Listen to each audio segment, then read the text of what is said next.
Este es Ciudad de Datos, el primer podcast en español sobre ciudad y datos. Era una casa vieja, de esas de la Candelaria en Bogotá, donde funciona la Fundación Gilberto Alzate Avendaño. Y la exposición quedaba en un segundo piso, me acuerdo muy bien porque yo fui el día de la inauguración, daban jugo de lulo, de guayaba, de curúa, todo sin azúcar. Y lo que tú veías cuando entrabas al cuadro eran piezas inentendibles al principio. ¿Te acuerdas, Sebas? ¿Tú qué viste cuando entraste? Yo fui un poco después y la situación era diferente porque estaba vacío. Entonces pregunté, hola, ¿dónde está la exposición de dato por liebre? Y la señora de seguridad me llevó al segundo piso y allá como al rincón donde estaba, que es un salón a través de un corredor. Y fue muy chévere porque al principio yo estuve solo mucho tiempo mirando todas las instalaciones y la exposición. Y llegaron un par de señoras que eran ahí de la Candelaria y me empezaron a hablar del problema de los vendedores ambulantes, ¿Y de ellas la ya seguridad. sabían de la exposición? No, salieron a caminar, eran un par de viejitas y sí, salieron a caminar a ver qué había por ahí. Supongo que hacen eso muy seguido, no tendrán. Sí, es el plan, salir a caminar por la Candelaria. Entonces uno entraba y veía de primeras, era la visualización de Alex, ¿no? ¿Tú elegiste tu puesto? Yo desafortunadamente pues trabajé y hice una de las piezas, pero nunca tuve la oportunidad de ir a verlas. Alcancé a anotar la ubicación y sí, apenas tú entrabas veías mi pieza que era la puerta a la derecha y ya después te adentrabas como para ver las demás piezas. Era una puerta con puntillas y un hilo que unía las puntillas. Ese hilo formaba la silueta de una persona, como cuando uno es chiquito y le regalan libros que tienen puntos y tú con un lápiz los unes y descubres la figura. Entonces estaba la visualización de Alex. Luego seguía a la izquierda. Estaba una que era con dulces. Sí, la de Leonardo. Pregúntese y saboree. Exactamente. Luego había un mapa conceptual que era unas páginas transparentes y desde una perspectiva equivocada parecían simplemente páginas colgando del techo, pero si tú te ponías exactamente perpendicular a las páginas veías que esas hojas formaban un mapa conceptual, ¿verdad? Luego, ¿qué seguía? La instalación creo que era ejercicio en tensión, que era que había una esquina y empezaban a ver unos lazos que mostraban las tensiones de la conversación y de los conversadores con los vendedores ambulantes, cuáles eran los principales actores. Ay, me acordé de otra, la que estaba al lado de Alex, pero no al lado izquierdo, sino al lado derecho, que era una visualización hecha con comida. Aparecían galletas. La de Carolina. Sí, galletas, chocolatinas, dulces, y digamos, si había 10 galletas Oreo, es porque representan los 10.000 vendedores ambulantes que X y Y. Pero en resumen, ¿qué era Dato por Liebre? ¿Qué es esto de lo que estamos hablando? Pues Dato por Liebre fue un taller, un laboratorio que se hizo sobre visualización de datos enfocado en el tema de los vendedores ambulantes, porque en Bogotá en estos últimos años hubo varios desalojos de vendedores de los sitios públicos, entonces se quería tratar un tema que fuera muy emocional. ¿Y por qué es tema en Ciudad de Datos hoy? Porque existen superciudadanos, que son aquellos que entienden de dónde provienen los datos, cómo se trabaja la información, cómo se traducen. Pero también la gran mayoría de la población, los ciudadanos de a pie, no sabemos de dónde proviene la información. Tenemos cierta conciencia de que las producimos, pero hasta ahí no sabemos cómo trabajarla. Entonces necesitamos un traductor, facilitadores, que nos lleven la información a todos. Y de hecho, los hay. Por ejemplo, los participantes de Dato por Liebre son un ejemplo de estos traductores. En Bogotá existen pocas iniciativas con el apoyo del distrito que abran este tipo de espacios de discusión y de elaboración de proyectos alrededor de los datos y de la visualización. Dato por Liebre es tan importante por eso mismo, porque crea un puente de información que pone a los datos a hablar en un lenguaje más coloquial, que todos podemos entendernos. Para el equipo de Ciudad de Datos esta era una oportunidad única, así que yo me puse la 10 de periodista Gonzo para contarles cómo fue la experiencia del laboratorio. Este es el resultado de una labor encubierta, así que en el capítulo de hoy hablaremos del laboratorio Dato por Liebre, de cómo fue la experiencia, de dónde partió la idea y la importancia que tiene para nosotros como ciudadanos. Un momento, me perdí.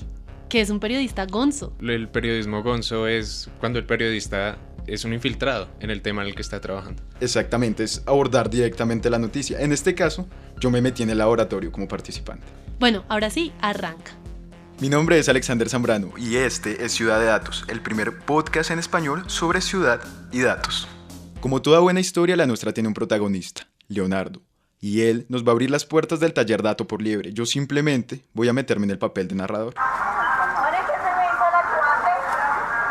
Mi nombre es Leonardo Ramírez Ordóñez, yo soy profesional en Ciencia de la Información, estudio una maestría en Archivística Histórica y pues apoyo las labores de una fundación que se llama Conector, que que busca de alguna manera como acercar a las personas, al ciudadano común, a temas relacionados con, digamos, el mundo digital y justamente como con el acceso a información pública o de cualquier otro tipo.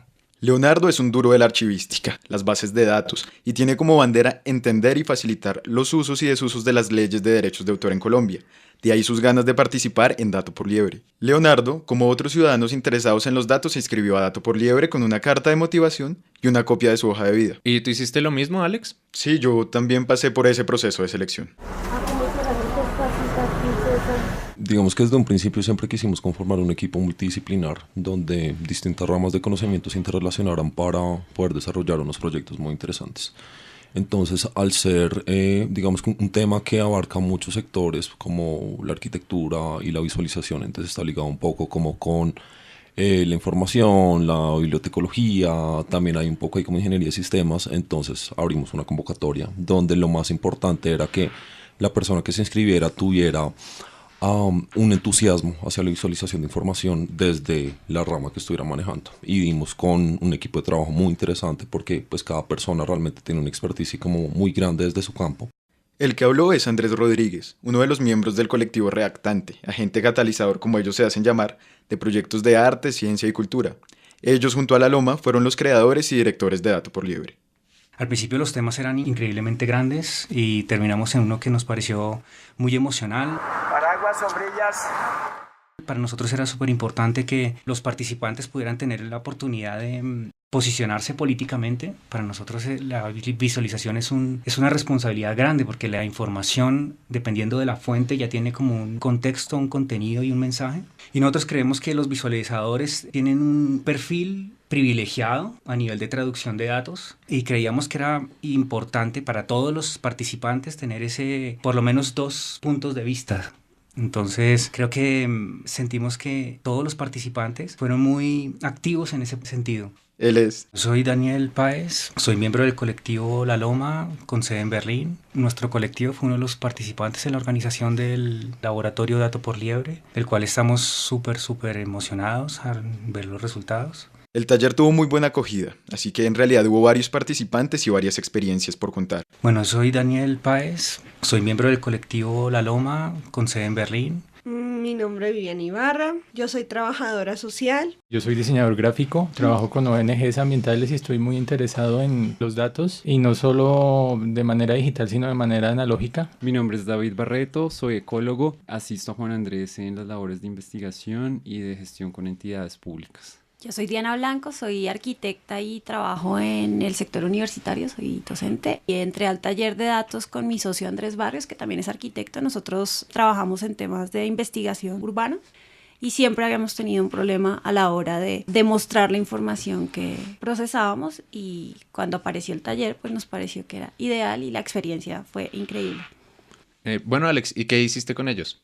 Nosotros empezamos por entender el tema de la venta ambulante desde la información que teníamos. Reactante, que fue uno de los organizadores, se encargó de levantar la información de entidades distritales. No es un trabajo tan fácil como pareciera, porque les tocó derecho de petición, los mandaban de una entidad gubernamental a otra, y al final, cuando lograron conseguir información, era difícil de cruzar porque el formato eran incluso escáneres de fotocopias que apenas se podían leer. Entonces el primer trabajo fue de traducción de la información, sobre todo por el formato en el que lo entregó el gobierno. Claro, es que puede llegar a ser muy difícil conseguir información del gobierno colombiano.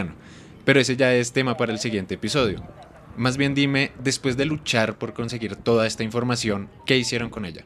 Una vez teníamos la información en mano, empezamos a discutir cuáles eran las mejores formas de entender la realidad de los vendedores según el perfil de los asistentes. Por ejemplo, había una economista y ella dijo, no, a mí me interesa comparar el salario mínimo con lo que gana un vendedor en un mes. Los arquitectos se interesaron por el espacio público.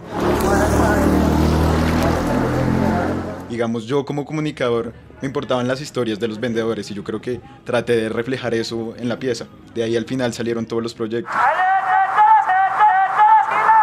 Leonardo, que el man es un duro en la archivística, se la pasaba documentando todo el tiempo, las discusiones, las charlas de los invitados, para después tener esa información a mano para poder utilizarla en el proceso de hechura de las piezas. Al final, pues el man es bibliotecólogo y entonces eso fue a lo que se dedicó. Todos tuvimos problemas desde el enfoque que utilizamos, pero las experiencias y los aprendizajes fueron distintos.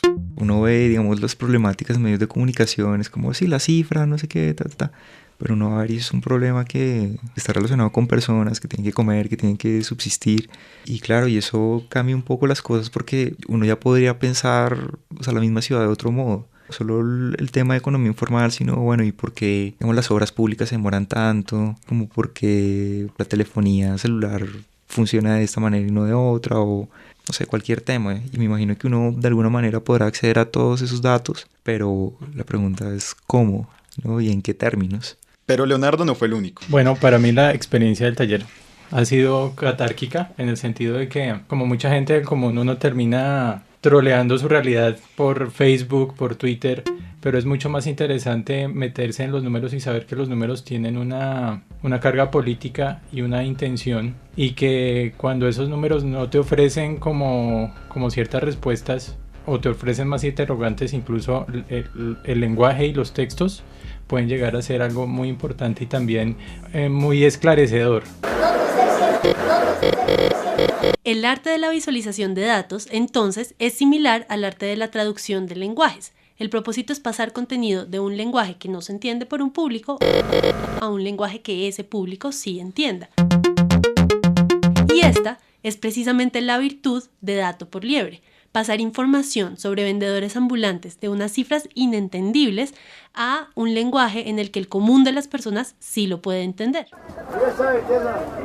Ahora viene con Luzia. Leonardo creó 2 piezas, una individual y otra en grupo. Las 2 tienen valores fundamentales porque muestran problemáticas que tuvimos no solo dentro del laboratorio, sino que se ven evidenciadas en la ciudad y en el entorno mismo del país. La primera es la falta de datos y la segunda son las iniciativas para recolectar datos. La chaza, la de Pregúntese y Saboree, la intención era un poco cubrir unos huecos de datos y información que teníamos a partir de unas preguntas que surgieron de todos los participantes del taller durante las semanas de trabajo. Entonces, los dulces que tenía la chaza y las preguntas que los acompañaban fueron preguntas que surgieron durante el taller. Y lo que hicimos fue categorizarlas, por eso quedaron como 4 puntos de color con 4 temas principales. Y ya envolverlas y dejarlas ahí, pues era un poco la intención de captar como percepción ciudadana que eso no se había muy reflejado en los documentos que teníamos a la mano. Entonces, una cosa es ver lo que dice la institución y otra es ver lo que dice el resto del mundo. Entonces, lo que hacía la CHAS era recolectar información adicional del público de la muestra. Exactamente. Y la otra pieza de Leonardo hacía algo completamente opuesto, que era mostrar los vacíos de información. Es un espacio donde hay muchas notas de trabajo, pues mis notas, y una pantalla conmigo hablando, pero también es como la imposibilidad que tuve para acceder a unos datos y la imposibilidad que puede tener una persona que esté viendo eso para, digamos, interactuar conmigo, que es quien tiene la información, y no poder hacerlo.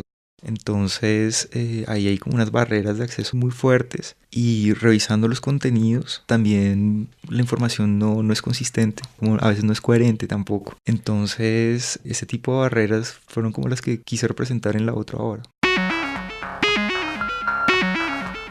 Bueno, como yo no pude ver la exposición completa, me gustaría saber ustedes como asistentes, ¿qué vieron? ¿Qué les pareció? Pues siento que faltaba mucho trabajo. Era claro que esto no estaba hecho por artistas, y en especial creo que eso se vio en la factura de las obras. No solamente en los terminados, sino en el concepto. Entonces, por darte un ejemplo, teníamos una visualización de Carolina que eran unas galletas, diferentes tipos de comida representando cifras reales. Entonces, como mencioné al principio, si había 10 galletas de chocolate, eso quería decir 10.000 vendedores ambulantes que X o Y. Pues bueno, yo decía, pero no entiendo por qué galletas, por qué chocolate, que son el tipo de cosas que las obras de arte sí te responden. Tú dices por qué rojo y ellas de cierta manera tienen su justificación. Pues aquí la justificación es que galletas son los que venden los vendedores ambulantes. Y eso para mí suena un poco gratuito.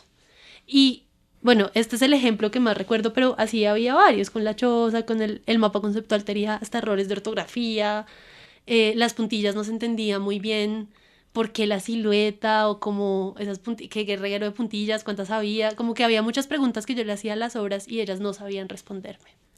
Bueno, en mi caso, a mí me pareció muy chévere, pero también tengo comentarios. Por ejemplo, lo bueno se me hizo que estaba muy bien pensado como conceptualmente. Había unas instalaciones que, por ejemplo, el tema de la comida y las galletas, a mí se me hizo que le daba poder al mensaje. Contrario a lo que me pareció a mí. Exactamente. Porque es una forma como de acercar a la persona al tema. La empatía. Es algo muy que genera empatía. Y había dos en especial que lograban eso. La de Carolina, que era la de las postales, que cogió la comida como indicadores numéricos, indicar diferentes cifras. Y la otra era la de Leonardo, la de... ¿Cómo era? La del sabor. Pregúntese y saboree, creo. Sí. Esa. Entonces uno cogía un dulce, que era como una canastica de vendedor ambulante, y uno cogía un dulce y tenía un color. Uno cogía ese color y lo asociaba a una pregunta y dejaba la respuesta ahí. Y se me hizo muy chévere no solo por el concepto, sino también como por la interactividad. O sea, el espectador también forma parte activa de la instalación ahí. Lo más bonito en todo caso es que nos acerca al mundo de los datos y a personas que claramente tenían muy poca experiencia en ese terreno. Exacto. Por ejemplo, estas señoras, para ellas la mayoría de esas cosas eran súper abstractas y no entendían muy bien. Pero las de los dulces las acercaron, eran como, bueno, eso es algo con lo que me identifico, yo veo esos dulces todo el tiempo. Cogieron dulces, le llevaron a sus nietos y dejaron respuestas ahí.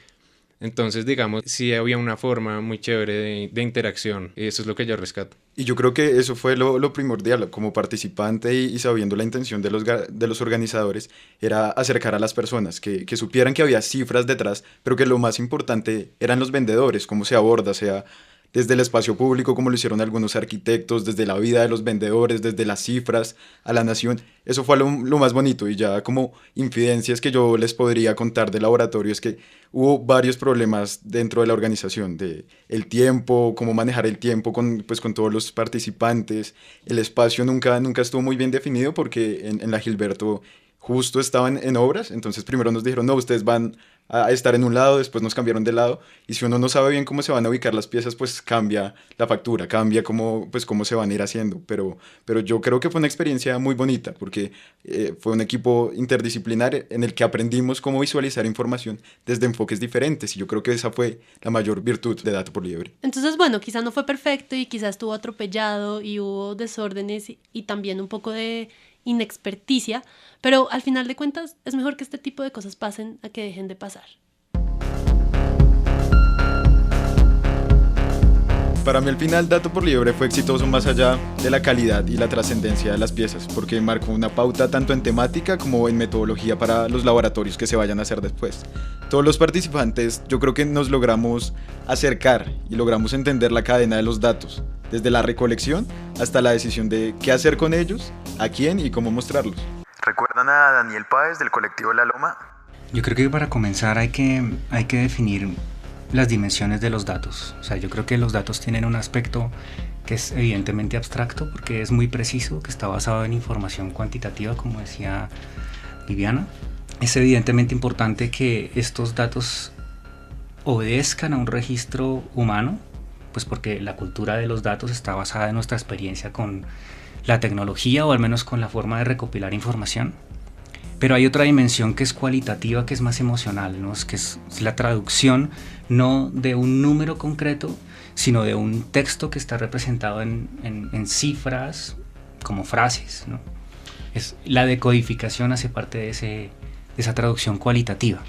Entonces, en esta traducción cualitativa yo creo que hay una dimensión política que es importante de tratar. Estamos definidos como actores dentro de un espacio real y esa dimensión real es la que nos hace vivos. No solamente en este laboratorio, sino en otros proyectos en los cuales yo he trabajado, es increíblemente importante tener claro que detrás de los datos existe economía, existe ecología, existe política, existe geografía, que no siempre está contemplado. Bueno, ya a manera de conclusión, yo creo que podemos decir que lo importante al final es que los ciudadanos necesitamos empezar a hablar de datos. Y Dato por Liebre logra eso. A mí como asistente me pasó eso, me involucré con las historias que contaban las instalaciones y me interesé por los datos que estaban detrás de ellas. Tú como participante, ¿qué destacas de este taller? Daniel tocó un tema muy importante y para mí fue el mayor aprendizaje de Dato por Liebre y es entender que la información tiene dos aspectos. Por un lado está la parte cuantitativa, que son los números, las cifras, las barras, que son a veces indescifrables sin contexto y que a la gente no le interesa entenderlas. Y por el otro lado está la parte cualitativa, es decir, las personas, la gente que produce esa información, los que están detrás de las cifras. Yo entendí que ellos me importan, que las historias de ellos me importan y que su contexto me importa, y al final eso fue lo que yo traté de contar en mi pieza. El problema para todos es ver el humano que está detrás de esas cifras, ponerse las gafas adecuadas para entender las cifras desde la vista cualitativa. Para eso entendí yo que sirve la visualización. Es ese puente que une a la gente de los datos, si se le quiere llamar así, con los ciudadanos comunes, y les muestra que las cifras dicen cosas importantes y que desde ellas se puede trabajar por una mejor comunidad. Ahora, habiendo pasado por el taller, habiendo entendido la cadena de los datos, yo me quedo como con un deseo muy sencillo, y es que todas las personas entiendan que con los datos podemos lograr cosas. Entonces simplemente es darle la bienvenida a este mundo de cifras, de documentos, de información, darle la bienvenida a esta ciudad de datos, que es su ciudad y que es nuestra ciudad, que no le tengamos miedo a la información, sino que vamos de una a cogerla y entenderla. Ciudad de Datos es un podcast aún muy nuevo, eso quiere decir que tenemos un gran espacio para mejorar. Nos harían un bien enorme si nos dejan saber sus comentarios sobre cómo podemos hacer que este programa de radio sea cada vez más digno de su atención. Nos pueden encontrar en Twitter como @Ciudad de Datos y en Facebook como Ciudad de Datos. Nuestra página es www.ciudaddedatos.com. Y ahí hay un formulario de contacto por medio del cual pueden escribirnos sus comentarios. Y este programa se realiza gracias al apoyo de la Universidad Javeriana y su investigación Ciudad de Datos, Datos Masivos, Ciudadanías y Gubernamentalidad. Gracias al Centro Ático también por prestarnos sus estudios y a Esteban Galindo, que nos acompaña grabando en cada sesión.